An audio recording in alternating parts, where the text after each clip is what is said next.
देखो दोस्तों, ना मैं आज आपको कोई प्राइज बताने वाला हूँ, ना कोई प्रेडिक्शन देने वाला हूँ और ना कोई आपको टारगेट बताने वाला हूँ। लेकिन अगर आप ये वीडियो आखिरी तक नहीं देखते हो तो अगली बार जब मार्केट गिरेगा तो आप फिर वही गलती दोहराने वाले हो। आपको पता है परसों रात को क्या हुआ था? गोल्ड क्रैश हुआ था, सिल्वर नीचे आया था और बिटकॉइन भी $75,000 आ पहुंचा है। तो यहाँ पर आपने क्या देखा? व्हाट्सएप पर, ट्विटर पर और पूरे यूट्यूब पर एक ही चीज आपको सुनाई दी होगी कि मार्केट तो क्रैश हो गया, अब सब कुछ खत्म हो जाएगा। लेकिन यहाँ पर एक सवाल बहुत ही इंपॉर्टेंट है जो आपके दिमाग में जरूर आया होगा कि जब मार्केट से इतना पैसा बाहर निकल रहा था तो वो पैसा आखिर जा किसके हाथ में रहा था? क्योंकि पैसा कभी गायब नहीं होता है, पैसा सिर्फ हाथ बदलता है। और आज की वीडियो में मैं आपको वही हाथ दिखाने वाला हूं। तो चलिए दोस्तों, वीडियो शुरू करते हैं। नमस्ते दोस्तों, आप सभी का स्वागत है आपके अपने चैनल ट्रेड गुरुकुल पर। आज के इस पूरे कॉन्सेप्ट को सरल भाषा में समझने के लिए आपको ये 8 पॉइंट समझने बहुत जरूरी है। तो सबसे पहले समझते हैं पॉइंट नंबर 1, मार्केट गिरना पैसा खत्म होना नहीं है। सबसे पहले मैं आप लोगों का एक कंफ्यूजन क्लियर कर देता हूँ। मार्केट गिरा मतलब पैसा खत्म हो गया, ऐसा नहीं होता है। मार्केट गिरना मतलब पैसा शिफ्ट होना होता है। इसको आप इस सिंपल एग्जांपल से समझिए कि अगर मार्केट में 100 लोग हैं और उनमें से 70 लोग डर के मारे बेच रहे हैं तो 30 लोग उस माल को खरीद भी तो रहे हैं। तो यहाँ पर सवाल ये नहीं है कि कौन बेच रहा है, यहाँ पर इंपॉर्टेंट सवाल ये है इस वक्त खरीद कौन रहा था। अब समझते हैं पॉइंट नंबर 2 कि क्रैश के वक्त मार्केट के रूल बदल कैसे जाते हैं। ये बात बहुत ही कम लोग जानते हैं। नॉर्मल डेज में मार्केट चलता है सप्लाई डिमांड पर, आपके लॉजिक पर और आपके एनालाइज पर। लेकिन जब मार्केट में क्रैश आना होता है ना, तब मार्केट चलता है लिक्विडिटी पर, मार्जिन प्रेशर पर और फोरेसिंग सेलिंग पर। इसलिए जब लोग बोलते हैं कि प्राइस इलॉजिकल है तो यहाँ पर वो लोग बहुत ही गलत बोल रहे होते हैं, क्योंकि वो लोग मार्केट के रॉन्ग फेस में मार्केट में लॉजिक ढूंढने लग जाते। अब समझते हैं पॉइंट नंबर 3, क्रैश सबको नहीं सिर्फ वीक स्ट्रक्चर को तोड़ता है।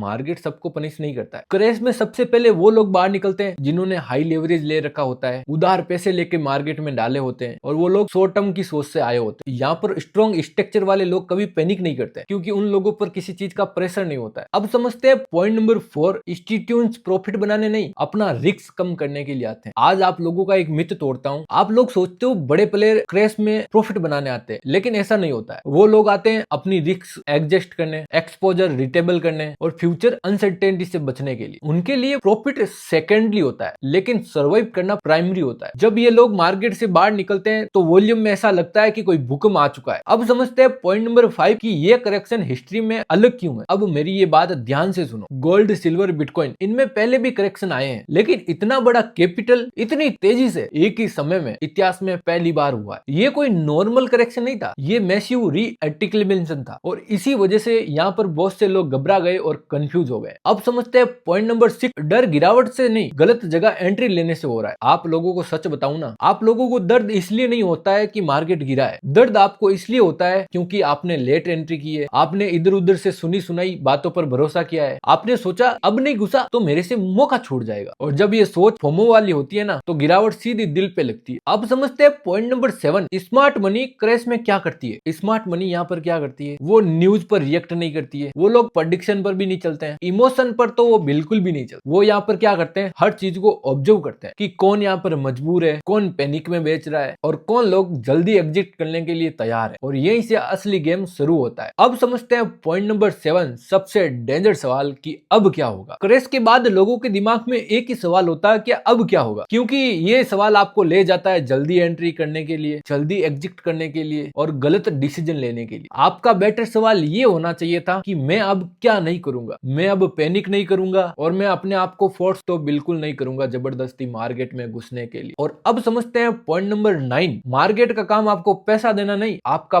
पेशेंस टेस्ट करना है। मार्केट का काम ये नहीं है कि सबको अमीर बना दे, मार्केट का काम है उन लोगों को बाहर निकालना जो लोग बिना सीखे मार्केट में घुसे हैं, इमोशन के साथ ट्रेड कर रहे हैं। मार्केट उन लोगों को रिवॉर्ड देता है जो डिसिप्लिन के साथ मार्केट में टिके रहते हैं। आपको पता है हर साइकिल में ऐसा होता है, बस चेहरे बदल जाते, क्योंकि कुछ लोग यहाँ पर ये सारी चीजें सीख जाते हैं और कुछ लोग अपना सब कुछ लगा कर भी मार्केट से बाहर हो जाते हैं। उन लोगों के पास एक चीज की कमी होती है, वो है पेशेंस। तो आप लोगों से मैं इतना ही कहना चाहता हूँ कि अगर आप मार्केट में टिके हो और आपने इतने बड़े बड़े करेक्शन देखे तो आपको सब्र करना चाहिए, क्योंकि हमेशा ये चीजें ऊपर ही जाती है। और पीछे का इतिहास आप उठाकर देख लीजिए, हमेशा करेक्शन आया है और मार्केट हमेशा उस करेक्शन से ऊपर का हाई मारा है। तो दोस्तों, अगर ये वीडियो आपको थोड़ी भी यूजफुल लगी है तो इस वीडियो को लाइक कीजिए और हमारे चैनल को सब्सक्राइब कीजिए और एक प्यारा सा कमेंट कर दीजिए। कमेंट में लिख दीजिए आई एम क्रिप्टो इन्वेस्टर। हम मिलते हैं आपको नेक्स्ट वीडियो में, तब तक के लिए सीखते रहिए, रहिए, ग्रो करते रहिए। धन्यवाद।